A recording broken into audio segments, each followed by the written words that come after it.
একটা মেয়ের দুর্বলতা হচ্ছে তার মেয়ের অসুস্থতা নিয়ে। সে যদি সুস্থ থাকে তাহলে মায়ের কাছে অনেক ভালো লাগে, আর সে যদি অসুস্থ থাকে তখন মনে হয় যেন পৃথিবীটাই পুরোটাই অন্ধকার।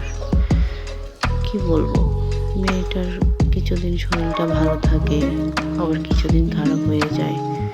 মেয়েটার পুরো গায়ে র্যাশ ওঠার কারণে এখন তার হাত পা মুখ সব কিছুই কেমন যেন হয়ে গেছে। মেয়েটাও আগের মতো অতটা হাসি খুশি থাকতে চায় না, মুখটা একদম কালো করে বসে থাকে। তো মেয়েটাকে নিয়ে একটু হাঁটতে বের হলাম বিকালবেলা। দেখেন আন্টিদের বাড়িতে আসছি, হাঁটতে হাঁটতে মেয়েটা চুপচাপ মায়ের কোলে শুয়ে থাকে আর শুধু কান্না করে, মুখটা কিরকম গম্ভীর করে রাখে হাঁটতে হাঁটতে।